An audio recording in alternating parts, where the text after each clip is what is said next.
자, 안녕하세요, 여러분. 오늘은 중급 교환 작성법에 대해서 배워보도록 하겠습니다. 우선 처음 실습을 하는 선생님들께서는 이 중급 교환 작성이 쉽지는 않을 건데요. 먼저 초급 같은 경우는 아무래도 쉽다고 생각합니다. 처음 한국어를 가르치기 때문에 너무 쉽진 않겠지만 한국에 처음 오는 학생들이기 때문에 선생님들에 대한 신뢰도도 높고 그다음 이제 이 선생님들이 잘 가르치는지 못 가르치는지에 대한 이런 여러 가지 지적 같은 것도 적습니다.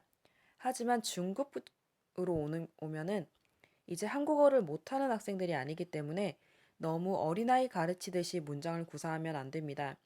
또 말은 당연히 아직 천천히 해야겠지만 좀 더 초급보다는 다양한 말과 좀 여러 가지 연결어미를 사용해서 말을 하시는 것이 좋아요. 그 다음 고급으로 갔을 때는 더 이상 한국어를 가르치는 느낌보다 지문에 나오는 지식을 전달해 줘야 합니다. 예를 들어 지문에 예술가 관련 지문이 나온다면 이 예술가의 의미를 가르쳐 주는 것은 더 이상 고급에서 할 필요가 없고 한국에서 예술 활동이 어떻게 이루어지고 한국에서 예술가는 누가 있고 이런 정보 전달을 해줘야 하기 때문에 초급에서 고급으로 갈수록 가르치는 교사의 여러 가지 스킬과 지식들이 중요합니다. 그래서 이쪽으로 갈수록 선생님들이 준비할 것이 많기 때문에 일반적으로 이제 막 들어온 선생님들한테는 고급을 잘 맡기지 않는 경우가 있어요. 자, 그러면 지금 보시는 교환을 보고 어떤 부분이 모자라는지 한번 확인해 보세요. 이제 이 교환을 잘 작성은 했지만 이제 보는 학생들로 하여금 조금 불편한 부분이 있는데요. 한번 같이 보면서 이야기해 볼게요. 이거는 이제 중급 수준의 학생들을 위한 교환입니다. 먼저 PPT 자료인데요. 이런 정도 화면 크기는 괜찮아요. 좀 깔끔하게 잘 만들었습니다. 여러분, 그 다음 페이지는 어떤가요? 이제 입사 지원서와 자기소개서, 그 다음 여러 가지 이런 것들을 제시하고 싶어서 한 것 같은데 이 PPT는 잘 만들었습니다. 단 화면이 큰 교실에서만 이런 교환을 썼을 때 좋아요. 근데 하지만 보통 한국어를 가르치는 교실에서는 일반적으로 작은 TV를 통해서 보기 때문에 큰 스크린을 사용하지 않습니다. 그래서 일반적으로 이런 화면은 텔레비전에서 아주 작은 글씨로 나오기 때문에 이 글자가 학생들한테 거의 보이지 않을 가능성이 높습니다. 그래서 아마 제시를 한다면 이거를 한 페이지에 작성하고 이거를 그 다음 페이지에 작성한 다음에 좀 더 글자를 크게 보이도록 해야 돼요. 왜냐하면 이 정도 글자는 학생들한테 거의 보이지 않습니다. 아니면 이 종이 자체를 학생들한테 직접 제시하는 게 좋아요. PPT로 했을 때 전혀 학습자들한테 보일 만한 글자가 없습니다. 그 다음 이거 같은 경우도 좀 깔끔하게 잘 만들었는데요. 좀 멀리 있을 때 학생들이 아마 이 정도 크기가 35포인트 정도인데 학생들한테 좀 작게 보일 수가 있어요. 그래서 이 전체로 봤을 때 글자 크기는 크게 무리가 없지만 그래도 중급 학생들한테 좀 더 큰 포인트로 글자 문장 전달이 잘 돼야 할 필요가 있기 때문에 35포인트보다는 45에서 50포인트 정도로 해서 학습자들한테 문장을 잘 보이게 하는 것이 더 좋을 것 같습니다. 그래서 저 같은 경우는 이런 틀을 만들면은 좀 더 깔끔하고 예뻐 보이지만 좀 더 많은 공간을 활용하기 위해서 이 틀을 저는 작성하지를 않고 있고요. 이것도 선생님들마다 다른 부분이기 때문에 이건 또 자유롭게 하시면 될 것 같습니다. 좀 어떤 문제점인지 보이시나요? 여러분, 여기도 아마 영어 화자의 경우에는 이것을 빨리 이해할 거예요. 하지만 생각보다 어학당에는 영어를 할 줄 아는 사람이 생각보다는 많이 없습니다. 아마 서울 같은 경우는 어떨진 알 수 없지만 요즘 최근에 한국에 많이 들어오는 나라 인구는 베트남, 이전에는 중국이었죠. 생각보다 영어를 잘하는 나라가 많지 않아요. 그래서 이렇게 영어로 제시를 해주면 좀 전달이 떨어질 수 있습니다. 그래서 좀 그림으로 제시를 하는 게 더 좋아요.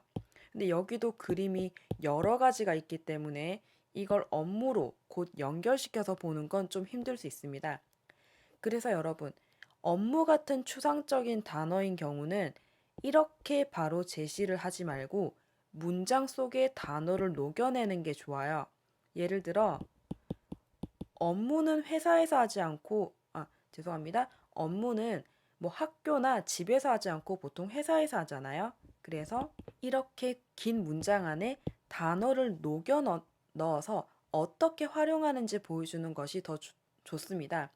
그리고 이 글자는 좀 더 볼드체로 굵은 글씨로 학생들한테 보여주면 어떤 단어를 설명하고 싶은지 더 빨리 이해할 수 있겠죠? 여러분, 여기 이 장에서는 무엇이 문제인지 보이시나요?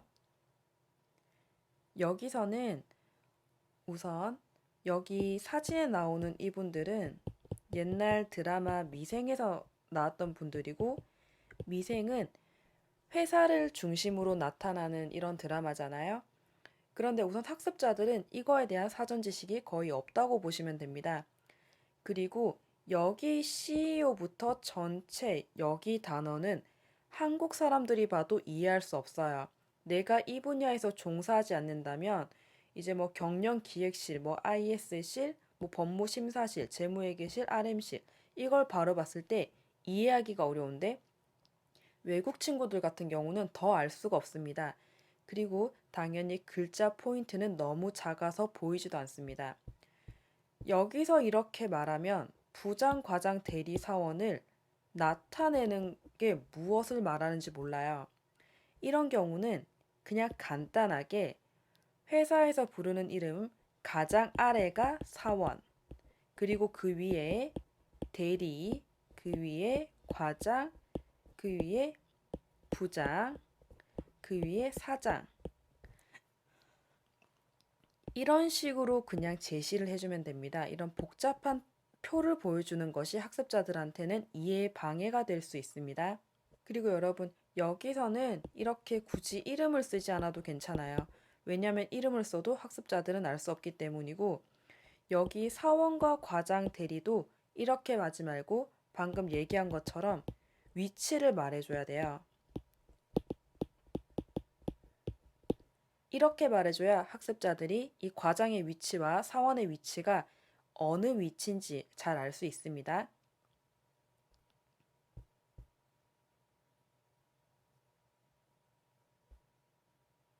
그리고 여러분, 여기서는 표현은 아주 좋아요. 사진도 좋고 깔끔한데 좀 사진이 작은 면이 없잖아 있어요. 학습자들이 멀리서 봤을 때 이 숫자가 제대로 눈에 보이지 않을 수 있기 때문에 어, 하나만 제시해도 괜찮을 것 같아요.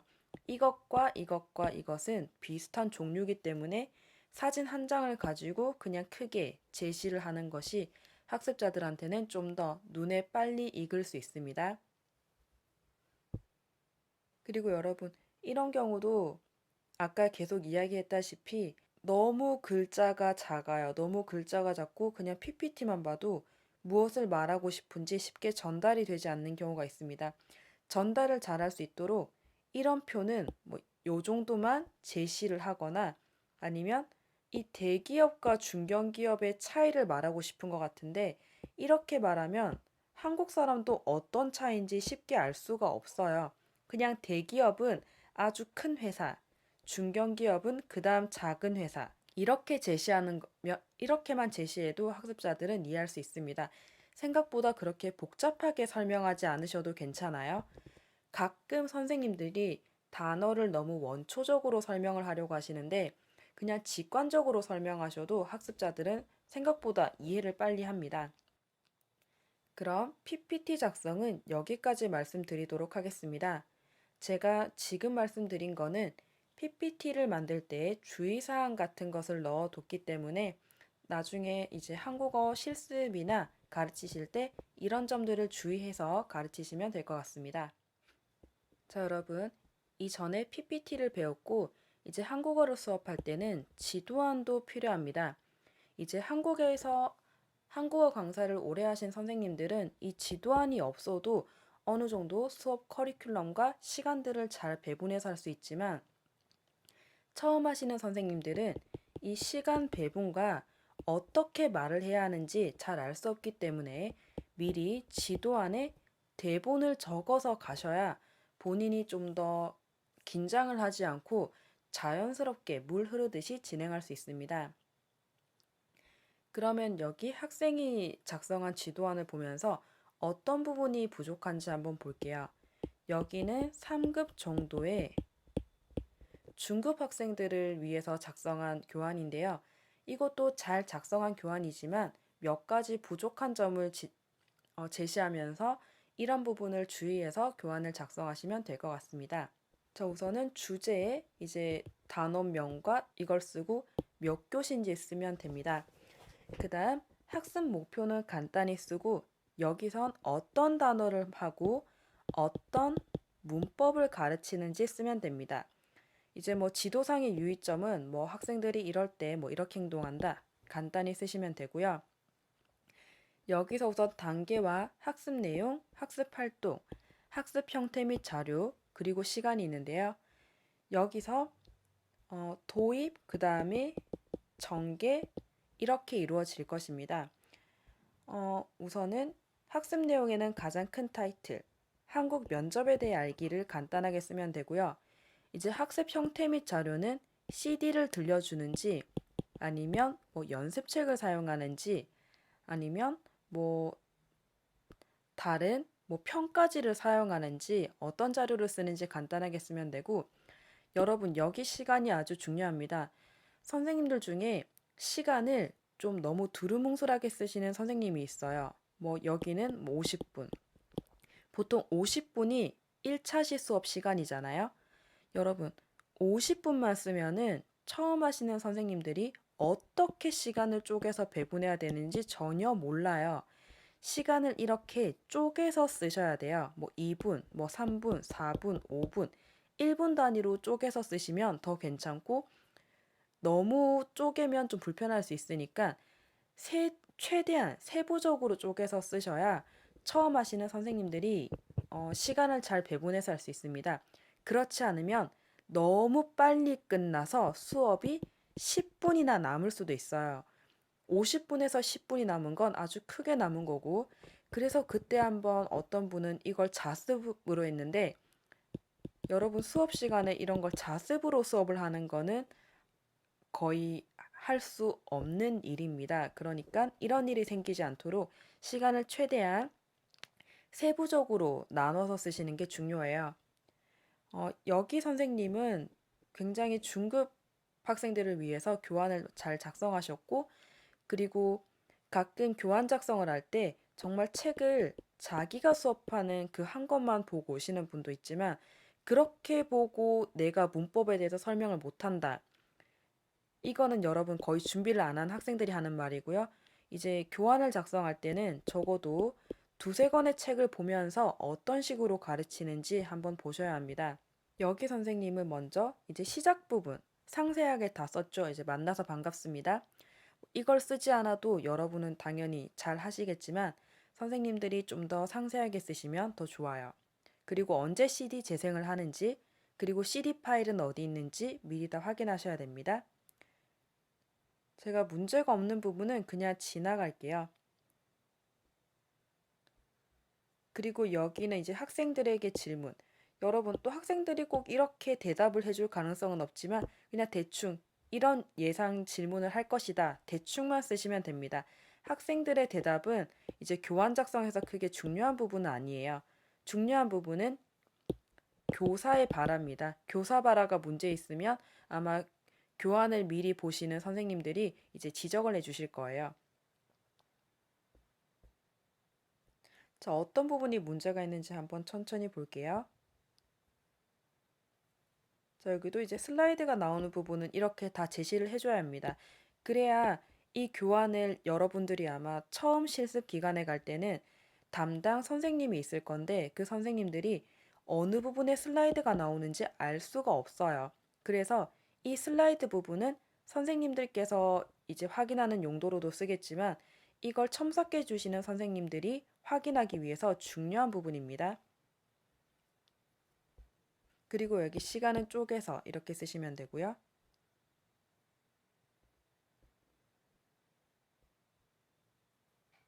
그리고 또 언제 판서하는지 이렇게도 쓰셔야 합니다.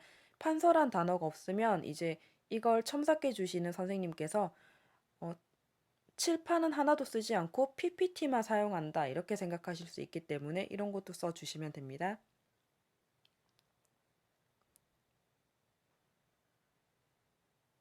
그리고 여기서 뭐 크게 문제되는 건 아니지만 읽어보아요 같은 경우는 너무 어린아이한테 하는 말투 같기 때문에 그냥 읽어봐요. 아니면 그리고 여러분 교사는 학생들한테 너무 부탁할 필요가 없습니다. 그래서 이런 경우는 보세요 같이 그냥 명령으로 제시하는 게 더 좋아요.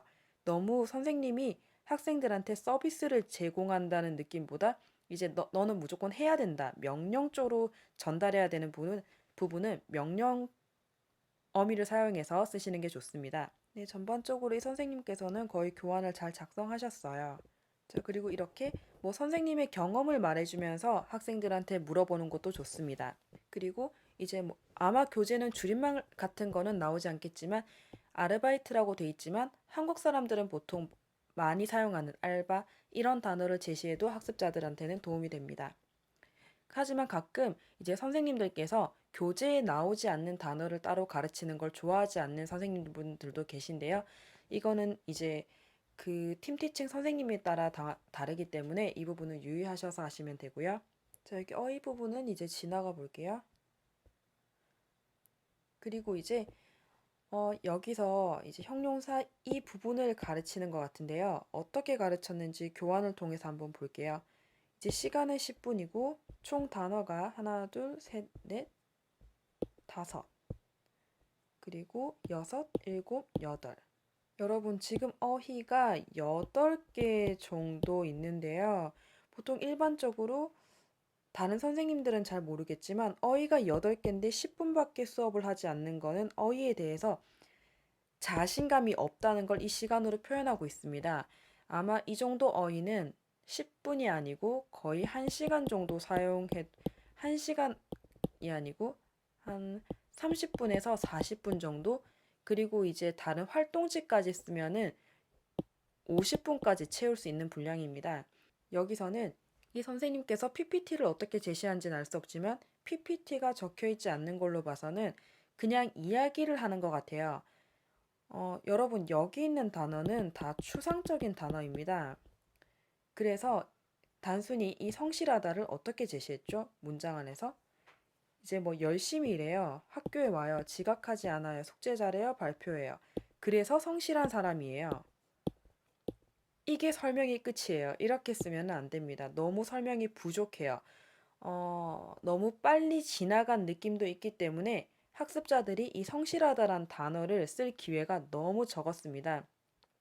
이런 경우는 칠판에 판서를 하면서 쓰셔야 돼요. 예를 들어 어휘 같은 경우는 이 단어를 문장 안에서 어떻게 쓰는지 저희는 그냥 성실하다 이 단어만 쓸 때도 있지만 문장 안에 녹여서 쓸 때도 있기 때문에 그런 문장들을 중급에서 많이 보여주면 좋습니다. 예를 들어 성실한 사람은 어떤 사람이에요? 뭐 열심히 일하는 사람이에요. 그리고 또 지각을 하지 않는 사람이에요. 그 다음 숙제를 잘하는 사람이에요. 그리고 여기 질문에 숙제를 잘하는 사람이에요. 이렇게 제시를 여러 가지를 해주고 학생들하고 이야기를 합니다. 선생님이 쭉 이렇게 혼자 이야기할 필요는 없어요. 여기 우리 반의 성실한 사람은 누구예요? 이렇게 질문하는 것도 괜찮습니다. 아니면 뭐 누구누구 씨는 언제 성실했어요? 이렇게 질문해도 괜찮습니다. 그리고 꼼꼼하다 같은 경우는 여러분 여기서 이제 문장이 있는데 아마 대충대충, 그 다음 디테일. 이 단어는 학습자들이 그 전에 배우지 않는 단어이기 때문에 좀 두 번 설명해야 될 수 있습니다. 여러분이 단어를 설명하면서 모르는 단어가 또 나오면 이중 설명을 해야 되기 때문에 이런 부분은 피해서 설명하셔야 됩니다. 그리고 여기 까먹다. 보통 어학당에서는 까먹다는 단어를 쓰지 않고 잊어버리다는 단어를 쓰기 때문에 이 점도 유의해서 쓰셔야 되고요. 그리고 이렇게 선생님이 한 문장 안에 본인이 다 말하고 이게 꼼꼼하다라고 말을 하면 안 됩니다. 아까 이것처럼 뭐 꼼꼼한 사람은 어떤 사람이에요? 뭐 땡땡땡 제시하고 또 뭐가 있어요? 여기서부터는 학습자들이 어떻게 생각하는지 문장을 적으면서 꼼꼼하다라는 추상적인 단어를 이제 무의식 중에 전달을 하도록 해야 합니다. 이런 식으로 어휘는 가르쳐야 되고 제가 모든 어휘를 어떻게 가르치는지는 말을 하지 않고 이런 스타일로 가르치는 게 좋다라고까지만 말씀드리겠습니다. 그리고 여기 이 문장을 보면 너무 많이 끊어 읽어요. 한국 선생님 읽었는데 너무 외국인 같아요. 그리고 초급 수준 말 같은데 제가 말하는 초급 수준의 말은 너무 한 문장 안에 요가 너무 많이 들어옵니다. 여러분 중급이 되면은 이미 연결 어미를 꽤 많이 배운 상태예요. 그래서 문장을 연결해서 말하는 걸 교사가 계속 발화를 해야 돼요. 보통 학생들이 교사가 이렇게 계속 발화를 하기 때문에 학습자들도 밖에 나가면 이 연결 어미를 어떻게 사용해서 문장을 길게 만들어야 되는지 잘 알 수 없습니다. 그렇다고 너무 길게 말하는 건 좋지 않지만 한 이 정도에서 이렇게 이 정도로 문장을 끊어 읽는 게 좋습니다. 그 다음 여기는 어떨까요? 이제 보고서 작성을 잘하다. 이 보고서는 리포터라고만 말하면 학습자들이 이해하기 어려울 거예요. 그냥 사진으로 이렇게 전달을 간단히 하고 회사에서 이제 서류를 작성할 때 쓰는 거다. 이 정도만 말씀해 주시면 됩니다. 그리고 작성은 글을 쓰는 거예요. 이렇게 말하지 말고 그냥 쓰는 것. 이렇게만 말해도 괜찮아요. 그리고 여기서 끝내지 말고 뭐 보고서 작성을 어디서 해야 돼요? 보고서 작성을 잘하는 방법은 뭐예요? 그리고 여러분은 어떤 보고서를 작성해 봤어요? 이렇게 질문하면서 이 어휘에 대해서 더 이해를 심어주는 것도 좋습니다. 이렇게 어휘는 이렇게 가르쳐야 되고 어휘는 생각보다 짧은 시간에 가르치면 안 되고 그 어휘를 어떻게 사용해야 하는지 학습자들한테 여러 문장으로 가르쳐 줘야 돼요. 그러기 위해선 사전에 여러 가지 예문을 많이 준비해야 됩니다. 뭐 대인관계가 원만하다면 이제 이 단어를 사용해서 문장을 여러 개를 교사가 사전에 적어도 5개에서 10개 정도는 준비해 갑니다. 이 중에서 다 쓰실 필요는 없고 한 5개 정도까지만 쓰시면 돼요. 혹시 더 필요한 경우를 생각해서 10개까지 준비하고 그 다음 질문할 것까지 3, 4개 정도 준비해서 가면 좋습니다. 그리고 여기 이 선생님은 시간을 아주 쪼개서 잘 사용해 주셨어요. 그 다음에 여기 마지막은 정리였고 그러면 전체는 도입, 전개, 정리 이렇게 50분 안에 시간이 해당되네요. 가장 중요한 거는 내용도 중요하지만 여기 시간 부분이 아주 중요합니다. 제가 교환 작성은 이제 어떻게 문법을 가르치는지에 대해서 라기보다는 이제 어떤 걸 주의해야 하는지를 간단하게 말씀드렸는데요. 또 만약에 더 궁금한 부분이 있으면 아래 댓글로 달아주세요.